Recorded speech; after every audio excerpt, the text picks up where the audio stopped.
AP Congress అధ్యక్షురాలు YS షర్మిలకు కాంగ్రెస్ అధిష్టానం కొత్త టాస్క్ ఇచ్చినట్టు తెలుస్తోంది.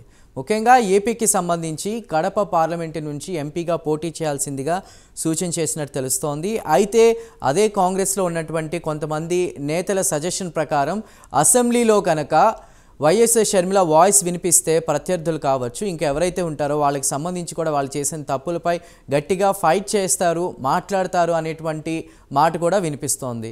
అయితే ఒక రకంగా మనం చూసుకున్నట్లయితే ఏపీ అధ్యక్షురాలిగా కాంగ్రెస్ అధ్యక్షురాలిగా నియమితులైన తర్వాత ఎవరైతే వైఎస్ ఫ్యామిలీనే నుంచి ఉన్నటువంటి వైఎస్ షర్మిల రాజశేఖర్ రెడ్డి వారసత్వం ఒక రకంగా ఉంది, మరోవైపు జగన్కి సంబంధించి రాజశేఖర్ రెడ్డి వారసత్వం ఒక రకంగా ఉంది. అంటే దీన్ని ఎలా చూడాలి అంటే అన్న వదిలిన బాణం అంటూ కూడా గతంలో చాలా రకాలుగా ఇతర పార్టీలన్నీ కూడా చెప్పుకుంటూ వచ్చినాయి. అయితే ప్రస్తుతం అన్న వదిలిన బాణం అన్నకే ఎసరు కాబోతోంది. అంటే ఏపీలో వైఎస్ఆర్ కాంగ్రెస్ పార్టీ చేస్తున్నటువంటి విధి విధానాలు కావచ్చు, ప్రజలపై రకరకాల వాళ్ళ సమస్యల్ని గురి చేయడంపై కావచ్చు, రీసెంట్గా డిఎస్సి అంశంపై కూడా వైఎస్ షర్మిల మాట్లాడారు.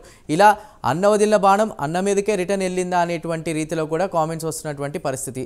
ఏదేమైనప్పటికీ కూడా ఏపీకి సంబంధించి పార్లమెంటు స్థానాల్లో పోటీ చేయాలని కాంగ్రెస్ అధిష్టానం సూచించినప్పటికీ మరికొందరి మాట మాత్రం అసెంబ్లీలో గనక వైఎస్ షర్మిల మాట వినిపిస్తే గనక ప్రత్యర్థులకు చెమటలు పట్టే అవకాశం ఉంది. మనం చూసాం తెలంగాణలో ఏ స్థాయిలో ప్రచారాల్లో భాగంగా కూడా తెలంగాణ ఎలక్షన్స్కి ముందు కేసీఆర్ ప్రభుత్వంపై ఏ రీతిన ఆమె ఫైట్ చేశారో బీఆర్ఎస్కి సంబంధించినటువంటి విధి విధానాలను ఎండగట్టారు. ప్రస్తుతం ఇప్పుడు ఏపీలో కూడా అదే జరగబోతోంది. అటు జనసేన అధినేత అటు చంద్రబాబు కూడా వైఎస్ ప్రభుత్వానికి సంబంధించి వైఎస్ఆర్సీపీ కాంగ్రెస్ పార్టీ ప్రభుత్వానికి సంబంధించి కూడా విమర్శనాస్త్రాలు సంధిస్తూనే ఉన్నారు. ఇప్పుడు దానికి తోడు వైఎస్ షర్మిల కూడా తోడయ్యారు మరి కాంగ్రెస్ నుంచి.